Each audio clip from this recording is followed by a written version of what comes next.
Hello, this is Nitin Dahad with the Times and Aalyia Shaukat with EDN Magazine and Power Electronics News. So we're here at the CES Unveiled event at CES 2026 in Las Vegas.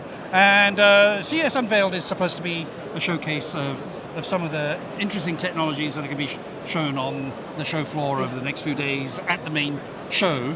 But before that, we had the usual presentation from the Consumer Technology Association on the key trends for 2026. So we're just going to talk a little bit about some of the things we picked up from that. Yeah. So Aalyia, over to you. So from CTA Tech Trends, there was three megatrends, right? The first slide was talking about $1.3 trillion consumer and tech durables market by the end of 2026. Yes. It's quite a nice big figure. Yes. But they talked about some trends driving that. Yeah. What were the three megatrends that they covered? So basically, they talked about intelligent transformation, longevity, and engineering tomorrow. Yes. And I think within those, they broke it down, but I don't think there's anything massively new. But what's important is just reiterating some of the stuff that happened last year, and then talking about how that intelligence is transpiring in everyday things. Yes, they talked about infrastructure, physical AI. They covered longevity was mostly health focused. Yeah, exactly. It was very health centric. And then when they dove into engineering tomorrow, they did cover a lot about power, smart grids, SMRs, so nuclear, and a number of other things, quantum compute as well. So exactly. I think on the first trend, on the intelligent transformation, they talked quite a lot about that. And one of the things I think I picked up there is, what are the things that are driving that? And for example, cybersecurity is enabling trust. The cloud is enabling the scalability, and AI is enabling the simulation. But that kind of all fits together. Yeah. And I guess it's kind of a way of telling the story. It was just a nice way to put it together. Yeah. And then they talked about some of the frontiers for AI innovation, and they talked about agentic AI, vertical AI, and industrial AI. And these are things like agentic is AI taking initiatives, vertical AI, small models tailored to specific industries, and industrial AI where there's AI embedded into sectors like into healthcare, into industrial automation. Yes. I think that's kind of what they're talking about. But the big thing, and I think we're going to expect at CES, they talked about physical AI, the robotic revolution, humanoids, advanced models, and autonomous vehicles. And that's kind of what I'm expecting to see a lot of. That's exactly what we're seeing, plenty of that.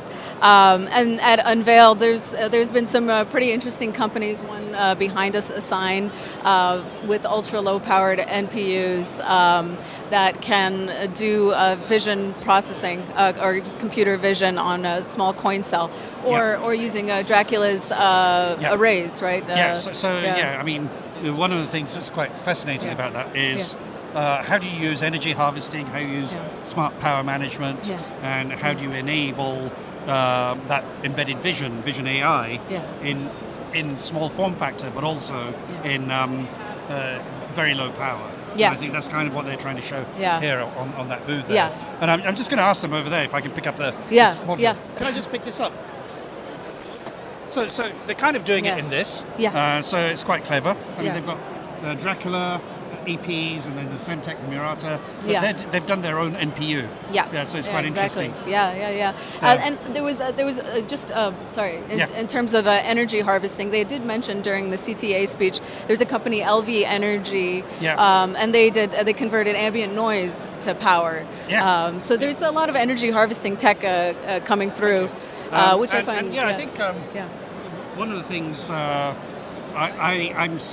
think I'm going to be expecting over the next few days is the physical AI, the robotics, the humanoids, the autonomous vehicles.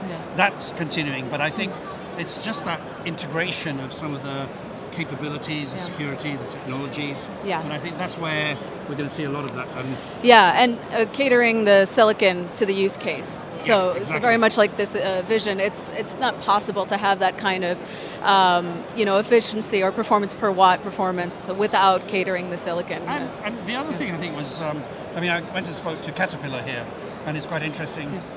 I think over the last 2 years, I've been seeing companies like John Deere and all these talking about the autonomous large tractors, the industrial, quarry mining and stuff like that. And I think that's going to evolve as well. And we're going to see a lot of that. Which is quite interesting. Yeah, absolutely. They did talk about some of that in the CTA presentation. But the other thing they talked about was healthier living. Yes, there was some. They broke it down to mental health, physical health, and it was quite interesting. I remember there was one thing they mentioned about using AI to discern neurodivergence versus neurotypical. Yeah, I think there's one of the companies here that we was, saw as well. yeah, I think, that was. I thought that was interesting. But I think one of the things I want to do at this show is I'm hearing too much of AI powered, AI enabled. I want to see what's real. What's happening, what the kind of companies and products that are going to be making money. Because I think we see a lot of this talk about the AI bubble, but exactly where is AI real? And we know where AI is real. One of the things that annoyed me today at the presentation was they said, X number of users in the US use AI in their for daily the work. work. Yes, I tried using Copilot, and I'm sorry at Microsoft, but I tried using Copilot to compile the stuff within Outlook to do this, and it actually didn't work, and quite a few times over the last year. So I think it's not really that. I think that what we're finding is people mostly experimenting as opposed to it being a core part of the workflow. I think I'm still experimenting, and I think you need a number of different models. But I think what we saw in the presentation, we saw the booths here, is how you can apply those small models to doing specific things. Like, for example, the Withings. The body scan, which is quite interesting. You can do the whole medical diagnosis. Withings is a big company, but I've seen a lot of small companies doing specific things to enable measurement of certain things that they were talking about, which is about healthier living, smarter living, the wearables, and how cancer you can make detection. them intelligent. I mean, they're just really specific algorithms for very specific use cases. And then the last thing I think was around engineering tomorrow, but I think that's kind of a fluffy thing. But what I was actually, I think what they're trying to say is they're talking about the tools, like like we talk about the EDA tools and the simulation and all of that, the tools to enable that next generation of infrastructure, of technology, of platforms. Yeah, absolutely. I mean, you can't. You need SI, signal integrity and power integrity. Troubleshooting before you can. In summary, I think I don't know about you, but I think what I see from what we saw on the presentation is what we've been hearing over the last few weeks, which is physical AI, robotics, autonomy, and the other big thing, and I think I sincerely believe this, and this in the area you're writing about quite a lot, is sustainable power. And I think we see that with, for example, with the stuff here, but also like the grid, the smart grids, and the experimentation with power. And the nuclear fission as well. Early experimentation there. There's been several just in Unveiled. There's been companies, a wind turbine company with a specific configuration that's easy to build and apparently very efficient. So I forgot the name of it, but so ultimately I think it'd be very interesting. Keep watching and reading EE Times, Power Electronics News, EDN, and I'm sure you'll see insights from myself and Aalyia. Yes. Well, thank you for watching. Thank you.